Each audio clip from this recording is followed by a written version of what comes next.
Hi everybody, welcome to the lab interviews. Here it's Miguel talking from the laboratory of ecology and evolution of plants from Viçosa, Minas Gerais, Brazil. And I'm very pleased to welcome here today Professor Dr. Nathan Muchhala from the University of Missouri. And Professor, would you like to introduce yourself better for our audience? Sure. And you can start saying like, what's your major, like your basic, how did you get into the ecological studies, biodiversity studies in this career? Okay, so my name is Nathan Muchhala, and I got my PhD in 2007 from the University of Miami. And I'm now an associate professor at the University of Missouri, St. Louis, here in St. Louis, Missouri, in the Midwest of the United States. And I am very much interested in tropical biology. I study pollination systems in the tropics, and more specifically, pollination by bats and hummingbirds. And I got into this a year before I started my PhD. I spent a year in Ecuador catching bats with some friends, and we started this research project on all different aspects of bat biology, and I took over the part on bats as pollinators and seed dispersers. And I have stuck with that through my career. So that's basically how you got into these pollination studies. I've seen some of your papers, and it goes from plant taxa descriptions to genomics, and I found it really interesting. So, but when did you start like getting into the biology? I'd say even in high school, I knew that I wanted to be a biologist. And in high school, I remember learning about being able to do experiments and learning about evolution and natural selection, and just thinking that's the neatest idea, and I want to continue to study that with experiments myself. So in high school, I decided, and then I focused in biology in college. And then, like I mentioned, I started working with bats in Ecuador, and have generally stuck with that. Although now with the pandemic, my lab and I are switching a bit to local systems, Missouri, pollination in Missouri. Yeah, like you mentioned, we cover a lot of a pretty wide range of methods and systems. I look at both the plant side, formation of new species of plants, adaptation of flowers to their pollinators, competition between different plants that are competing for similar pollinators. And the pollinator side, we've described new species of bats, and then we're getting into genomics also. We're building phylogenies we're just putting together a draft genome for my focal species of plant. And so hopefully we can get more detailed into hybridization and formation of new species and gene flow and so forth. So you mentioned that you're now an associate professor at University of Missouri, St. Louis. So are you part of any graduate team, like for master and for PhD students? Yeah, we have both master's and PhD program here. So in my lab, right now I have four PhD students and 2 master's students. And what are what's it about? Like, what are the classes? What's the name of the course you're part of? So that is my lab. We call lab the group of students that I'm advising. That's the composition of my lab. The classes I teach undergraduate level ecology, and then graduate level advanced evolution. and then a handful of other seminars and smaller classes. Okay, so what are your main research interests, especially nowadays? Sure. Yeah, we have a couple focuses. One thing I'm really interested in is the formation of new species and how new species of plants come about, and what factors and what role does pollination and other barriers that prevent gene flow between populations, what role do these have in allowing a species to split into two species? So we're looking at this question from the big picture approach of building this tree of life for all of the different species in a group of plants, and then trying to layer in what factors affect when it splits. And from a small scale approach of looking at how different factors affect cutting off gene flow between populations. So for instance, I had a student who picked 2 sites in Ecuador and looked at the importance of different types of pollinators and differences in when they flower throughout the year, in either maintaining or cutting off gene flow between these 2 sites. And the idea is that if you're cutting off gene flow, that's going to contribute to those 2 becoming new species. If you're maintaining gene flow, it's preventing them and maintaining one species. That's maybe our main interest now, is looking at formation of new species. And then we're also very interested in the adaptations of flowers to pollination. In other words, to be pollinated well by bats, you have to, some flowers reflect echolocation calls. They have to produce this strong odor to attract the bats. Looking at that, looking at how plant groups shift between pollinators and how they adapt to different types of pollinators. I saw that you have worked, for example, with some Campanulaceae species, and together with the pollination studies, you have described new species. So your contributions are helping a lot to improve the knowledge about the biodiversity of these tropical countries. Would you like you to say a little bit more about that?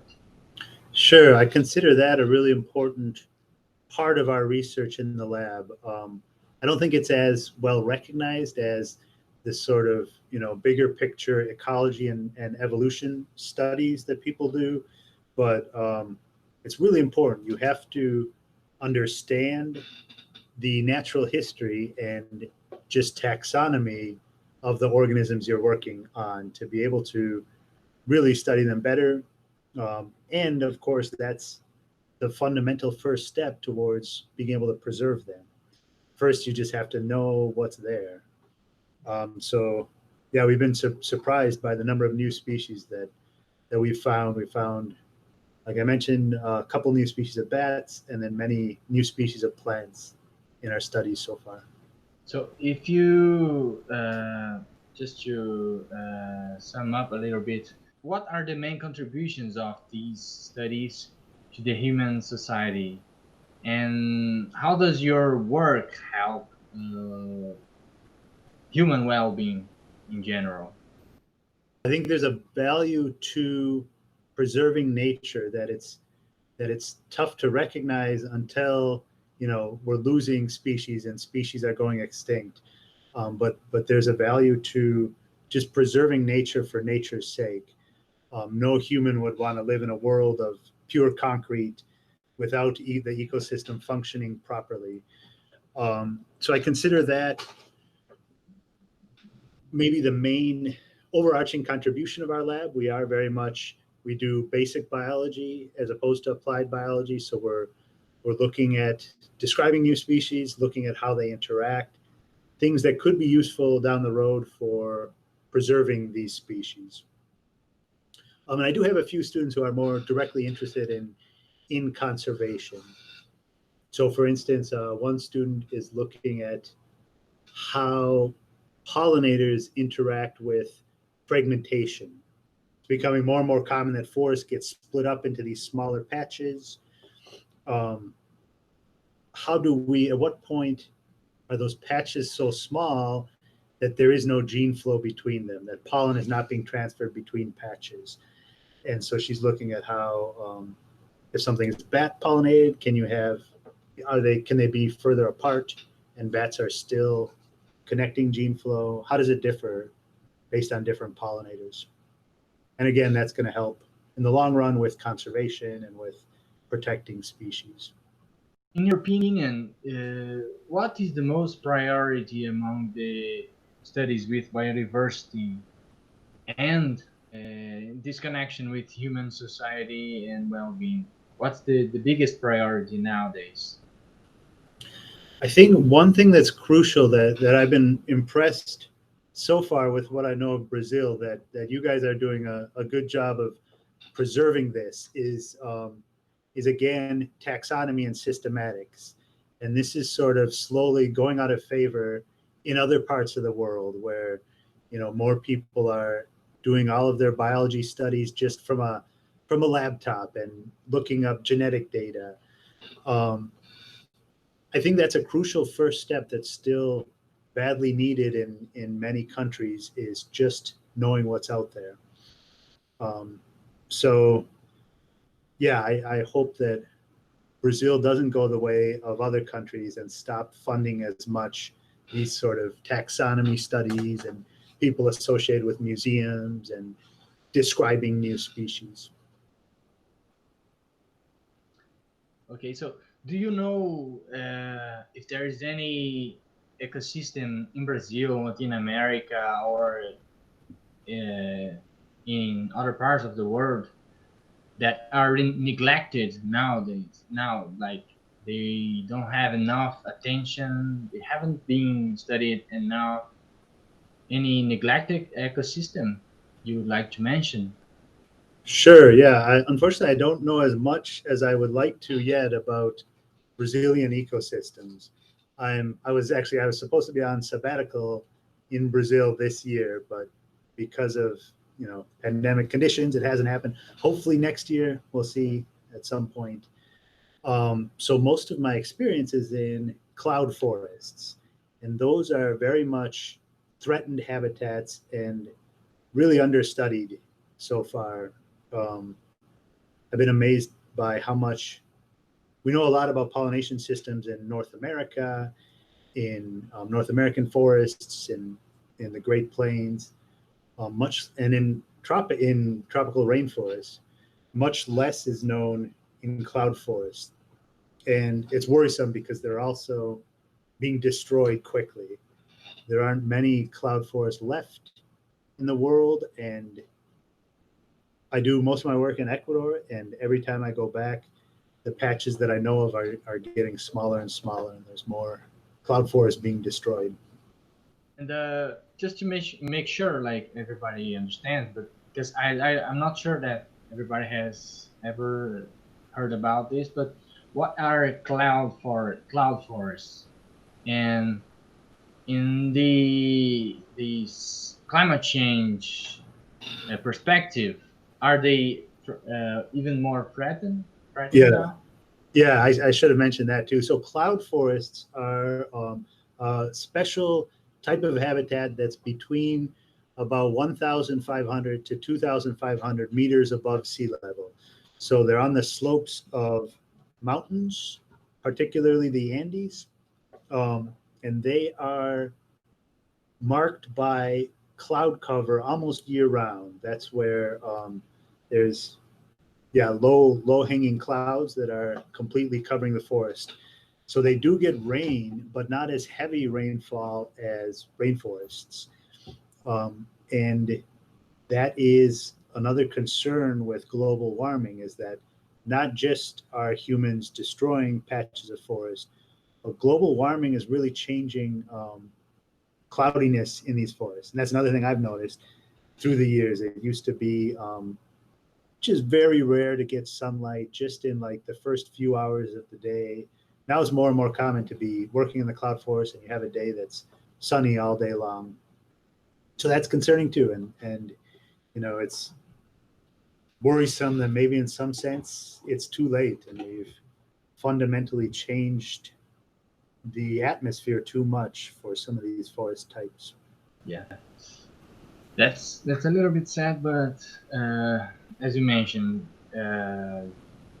doing some basic research will for sure help a lot of it, in parts, of course. But yes, I would be very pleased to welcome you here in Brazil, because we have some, not as wide as in the Andes, but we have some patches of cloud forests that haven't been explored. They have been, but not enough, maybe, especially close to the Atlantic coast here. And so maybe next year, you can get to know them. Thank you. I'd love to take you up on that.